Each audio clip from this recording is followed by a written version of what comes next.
Namaskar. Honorable Defence Minister of India Shri Rajnath Singh made quite encouraging announcement this morning in the context of defense production policy. Indian industries, especially Indian entrepreneurs like me, we are very happy to know the announcements, the news. He announced in a series of tweets that the Ministry of Defence will introduce import embargo on 101 items. He has also declared an interesting time limit. There is a deadline set for each and every item.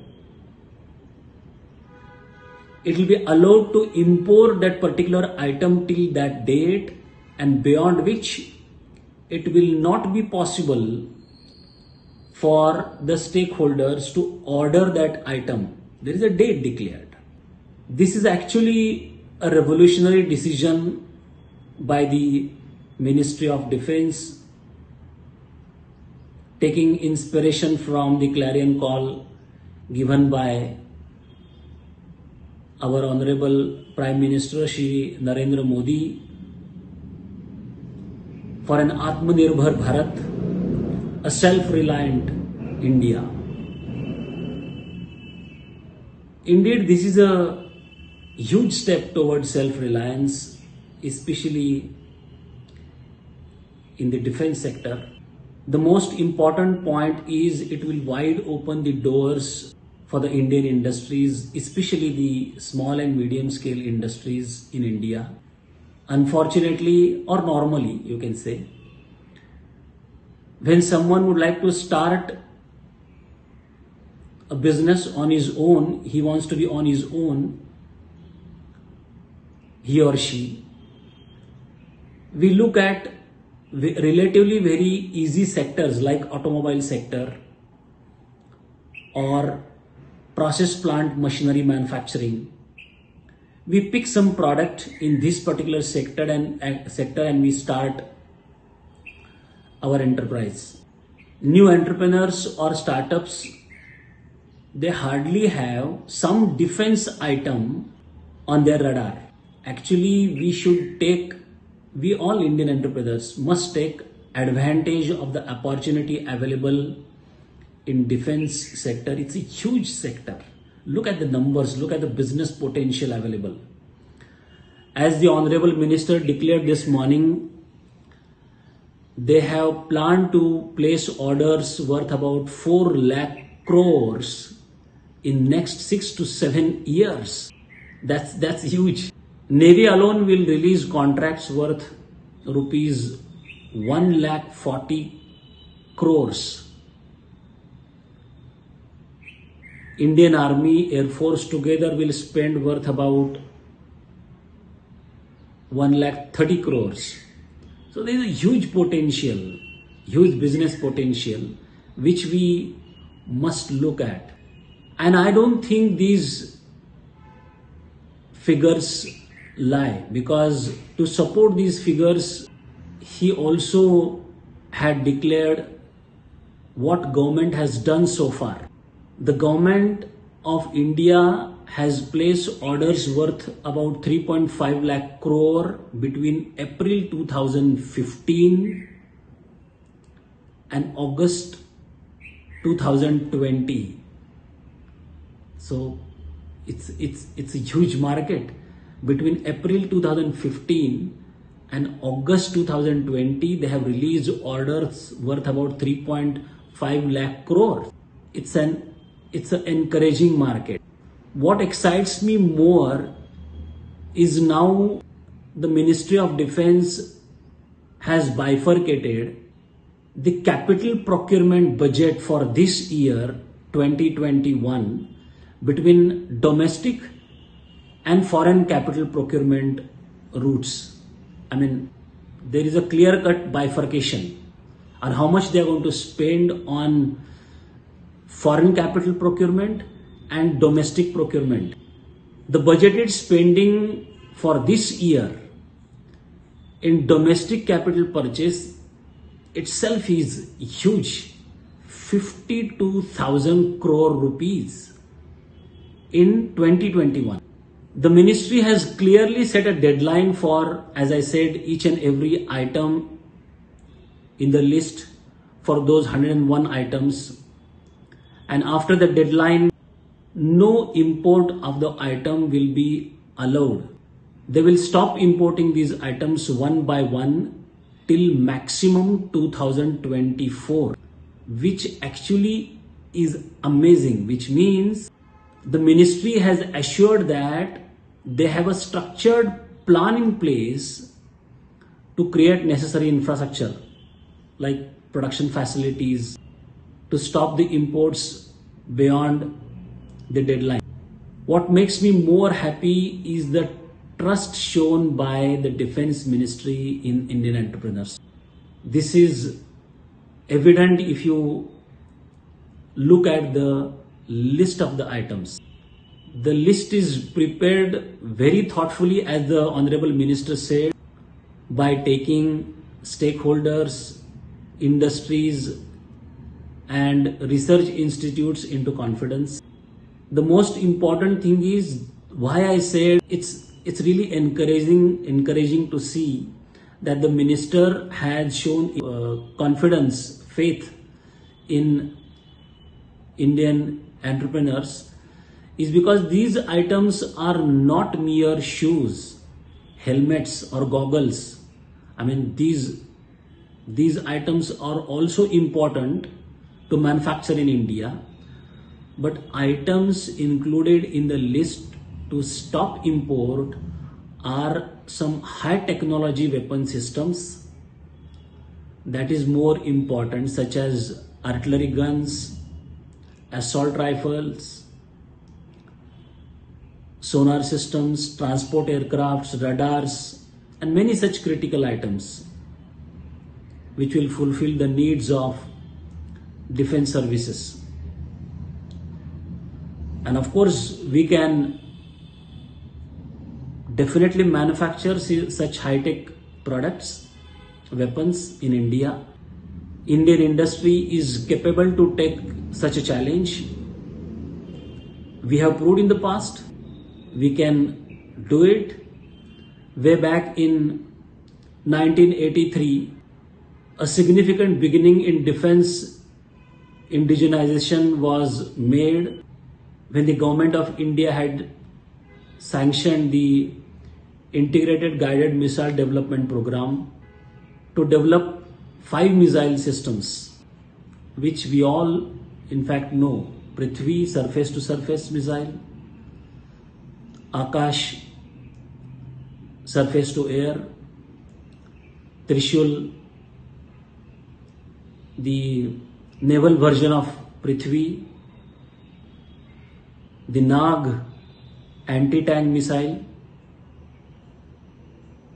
and the various versions of Agni ballistic missile based on the different ranges, Agni 1, 2, 3, 4, 5. There is no need to explain the massive work we have done in developing these missiles indigenously. We all know the success stories of these missiles.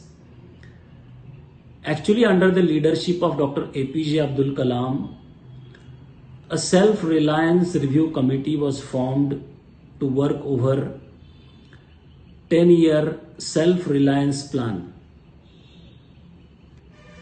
From 30% indigenization, we had planned to be 70%